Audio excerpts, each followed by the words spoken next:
전산회계 2급 일반전표 입력 분기 100선 제 두 번째 시간 강의 시작하도록 하겠습니다.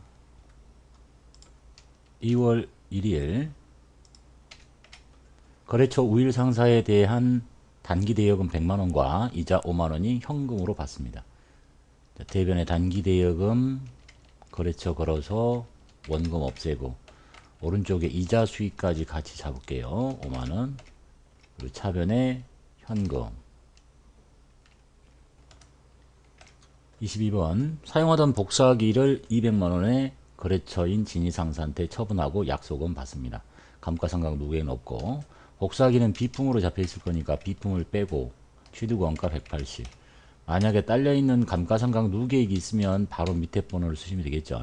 없대니까 놔두고 왼쪽에 돈 받습니다. 약속은 받았어요. 받으름 이렇게 하면 떨어져요. 이 거래는 상거래가 아니죠. 그래서 미수금이라고 해야 됩니다. 거래처 그래야 되겠죠. 채권이니까 진이상사 금액은 200짜리 나가는 것보다 들어온 돈이 훨씬 들어올 돈이 크죠. 유형자산 처분이익이라고 하시면 되겠네요. 유형자산 처분이익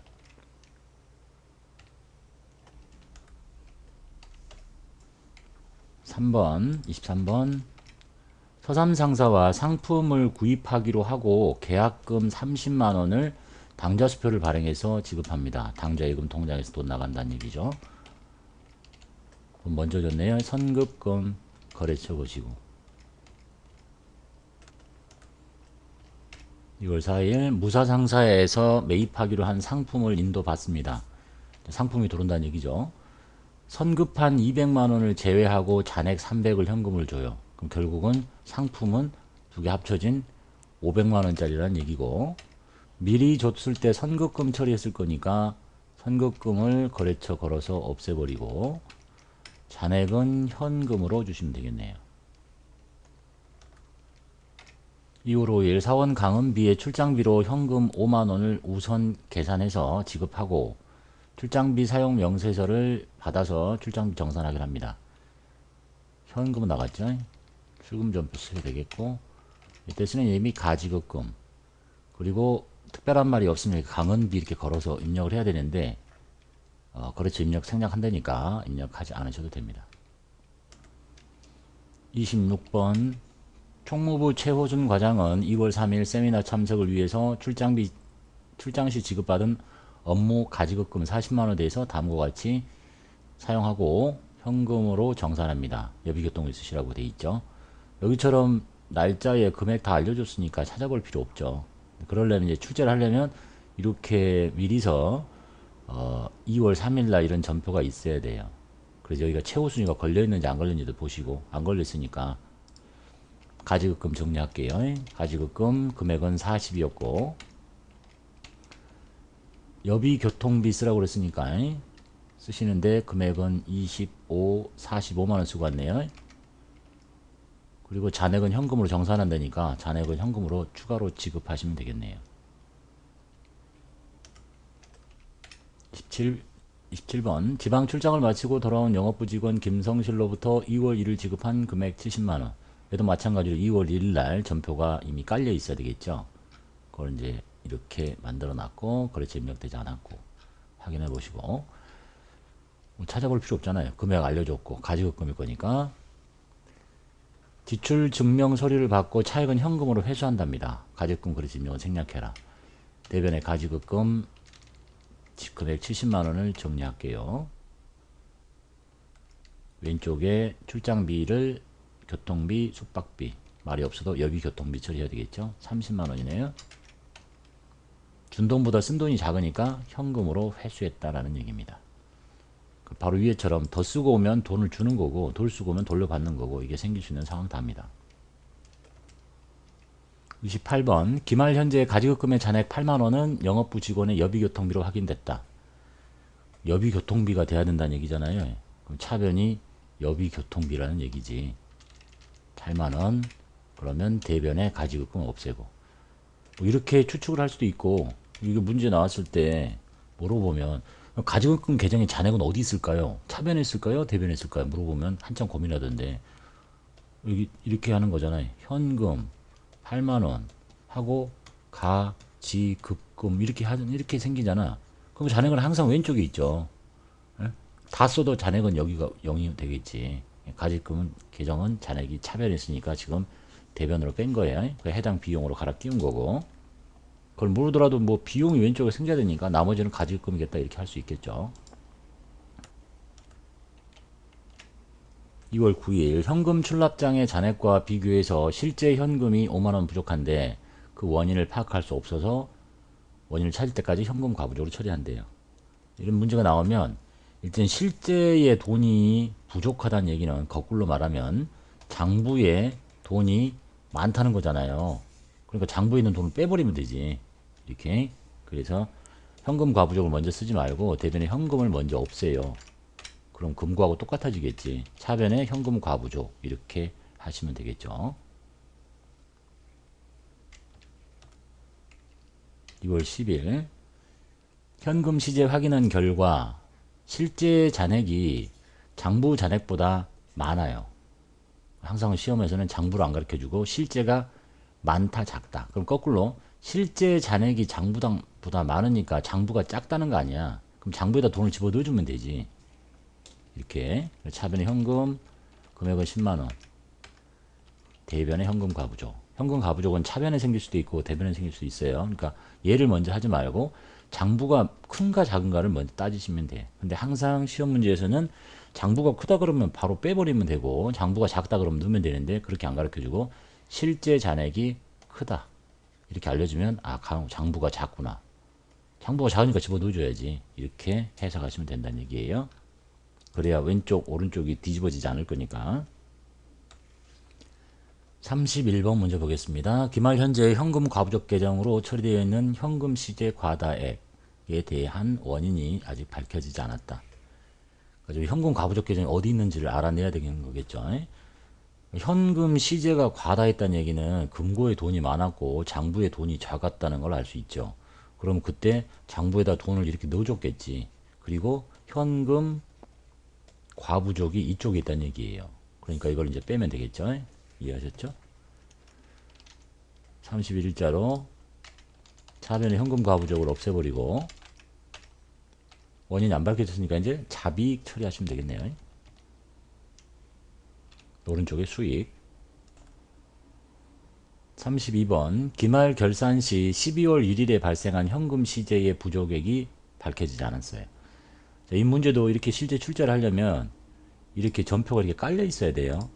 보니까 내가 잘 모르겠으면 아, 현금 과부족이 왼쪽에 있구나 이렇게 확인하시는 게 더 편할 수도 있고 지문 잘 읽어보면 현금 시제가 부족했대잖아요. 금고가 작았다는 얘기는 장부가 컸다는 얘기잖아. 그러니까 현금을 이렇게 빼내는 분계가 있고 여기에 현금 과부족 분계가 지금처럼 있는 게 당연한 거겠죠. 모르겠으면 찾아보면 되고 이걸 이제 이쪽으로 빼면 되죠.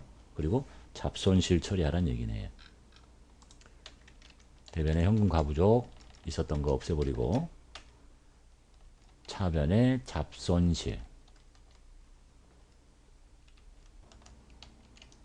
33번 매출처 서삼상사가 법원으로부터 파산 선고를 받아서 외상 매출금 30만원이 회수가 불가능하게 돼서 대손 처리합니다. 자, 못 받게 됐으니까 이제 채권이 더 이상 아니겠죠. 30만원 없앱니다. 그리고 대손 처리할 때 항상 대손 충당금이 얼마 있는지를 보셔야 되는데 장부상 충당금 잔액은 하나도 없대요. 갖다 쓸 수가 없는 거지. 그럼 곧바로 차변에 매출 채권이죠. 외상 매출금은 대손 상각 B라고 곧바로 비용 처리하시면 됩니다. 충당금이 없을 때는 모두 다 비용. 34번 무사상사 파산으로 외상 매출금 80만원을 대손 처리합니다. 외상 매출금 거래처 걸어서 80을 뺍니다. 이렇게 대손이 일어나면 충당금이 얼마인지 보셔야 돼요. 대손 충당금 잔액은 50만원 있어요.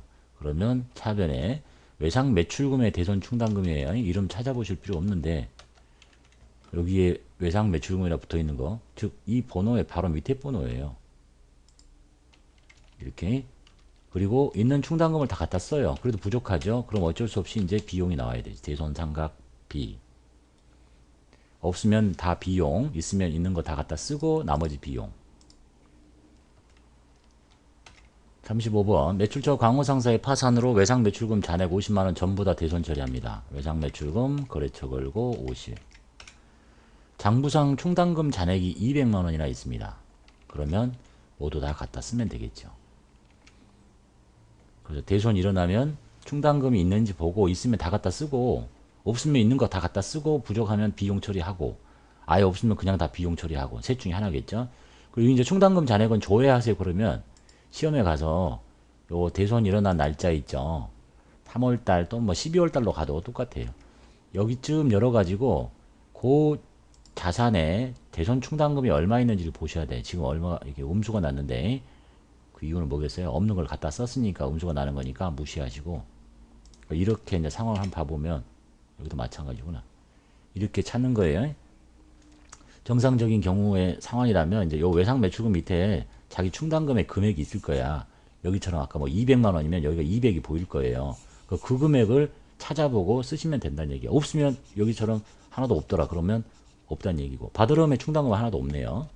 그렇게 출제할 수도 있다는 얘기입니다.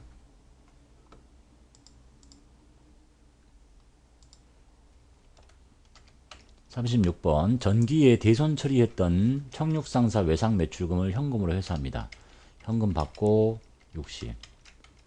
전기에 대손 처리를 어떻게 했던 전기에 대손 처리한 게 돌아오면 충당금을 회복시키면 됩니다. 그때 충당금은 외상 매출금의 충당금 회복시키면 되겠네요. 37번 기말 결산 시 대손 충당금은 매출 채권인 외상 매출금과 받으러움 잔액에 대해서 1%를 보충법으로 설정하겠다. 그리고 금액을 알려줬으니까 여기 4억 곱하기 1%를 계산해서 얼마를 빼요? 남아있는 잔액을 빼요. 100만원. 그래야 추가로 설정할 금액이 되겠죠. 이게 400이니까 300. 그 다음에는 8억 곱하기 1% 빼기 400 하면 추가로 설정할 금액은 400. 그래서 대변을 먼저 할게요. 외상 매출금의 충당금을 추가로 설정할 금액은 300. 받으름의 충당금, 받으름 바로 밑에 번호 400. 이걸 합쳐가지고 대손상각비라고 하시면 되겠네요. 그리고 실제 시험에서는 이 데이터를 조회하라고 합니다.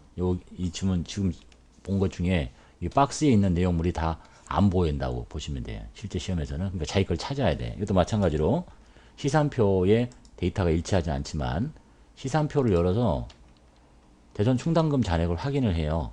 그러니까 지금 이 문제라고 보면 지금 이 문제의 상황이라고 딱 비교해 보면 4억, 8억에 100, 400이죠.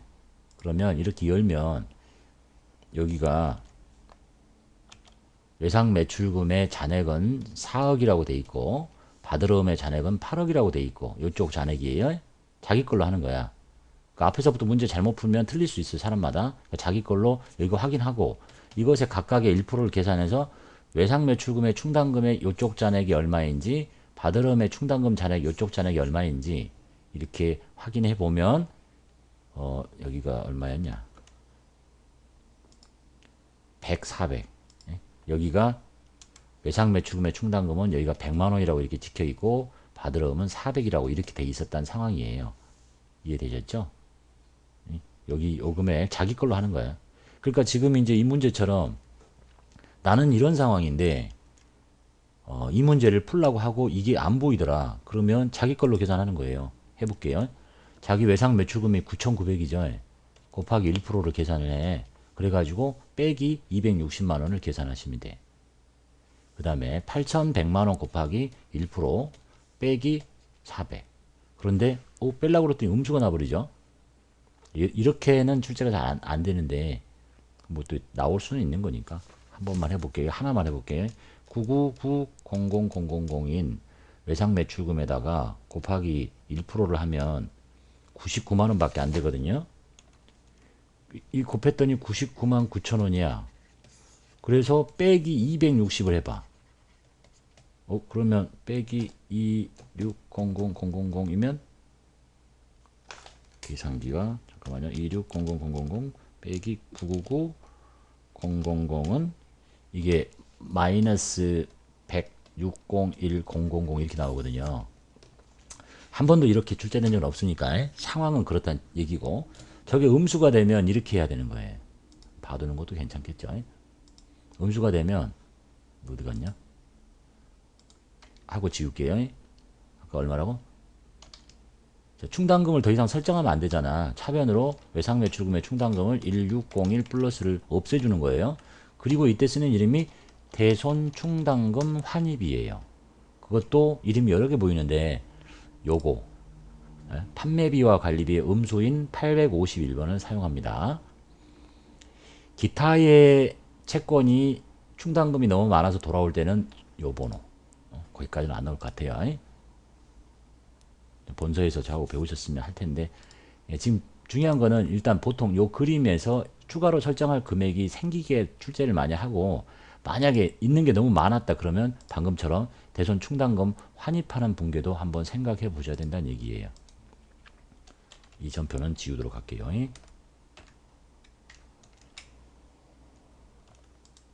38번 거래처 용팔 상사에서 상품 500만원을 매입합니다. 차변의 상품 500 대금 중에 300은 당좌수표를 발행해서 지급하고 대변에 당좌수표는 당좌예금의 감소 300 잔액은 외상 상거래죠. 외상 매입금 용팔. 자 그렇게 끝내려고 봤더니 매입시 운반비 3만원이 현금으로 나갔다. 지금 이걸 뭐 하는 거냐면 여러분이 문제 풀 때 모든 걸 다 읽고 나서 손으로 붕괴를 이렇게 만들고 하지 말고 지금처럼 이렇게 딱 했는데 어라 뭐가 더 붙었네. 그럼 그냥 여기서 고치면 돼요. 고쳐볼게요. 이렇게 했는데 매입시 운반비는 자산의 원가에 더해야 되지. 그럼 여기다가 5030 플러스 하면 되고 그리고 돈 나갔다고 현금으로 이렇게 고치면 되죠. 이제 문제를 읽다가 아는 쪽부터 쭉 하시면 돼요. 잘못되면 다 삭제하면 되는 거니까. 근데 보통은 문제를 처음부터 끝까지 다 읽고 붕괴 책에다가 아니죠 시험지에다 적고 이렇게 하시는 분이 있는데 그러면 제 시간 내에 못 끝나요. 일단 보이는 대로 붕괴를 빨리빨리 다 하시면 돼. 39번 보겠습니다. 영구 상사에서 3월 2일 매입 계약한 상품 500만원을 인수합니다. 자, 상품 들어오네요. 500. 계약금 100만원을 차감하고 계약금 줬을 때 뭐라고 했는지 알아야 되겠죠? 선급금 걸어놨던 거 걸어서 빼고요. 100만원. 잔액은 2개월 후에 상거래죠. 외상 매입금 영구상사. 이렇게 하고 끝내려고 봤더니 인수할 때 운임을 현금으로 줘요. 자산을 취득하는 과정에서 부담하는 운반비는 자산의 원가에 더하는 거죠. 그럼 여기다 붙이면 되지. 5020 플러스. 쭉 내려가서 대변에 현금. 이렇게 방법 아시겠죠? 이거 보기 싫으니까 지우도록 할게요. 40번 3월 10일 열공상사에서 외상 매입한 상품 중에 불량이 있어서 만원에 해당하는 상품을 반환하고 외상 매입금을 감소합니다. 사왔을 때 왼쪽에 상품 대변 외상 매입금인데 이 외상 매입금을 없애겠다는 얘기야. 반품된 만큼 열공을 걸어서 없애고 금액은 만원이고 상품을 돌려보내니까 상품을 빼느냐 이렇게 하지 않고 상품을 직접 차감하지 않고 매입 환출 및 애놀이라는 이름을 씁니다. 여러 가지죠. 원재료 사올 수도 있고 뭐 그럴 수 있는 거니까 그래서 여기 상품의 아래에 붙어 있는 번호예요. 상품이 146번이거든요. 그러니까 바로 밑에 거. 여기 모르겠으면 여기 이름 상품이라고 되어 있는 것을 사용하셔야 됩니다. 다른 이름을 쓰면 틀리는 거예요.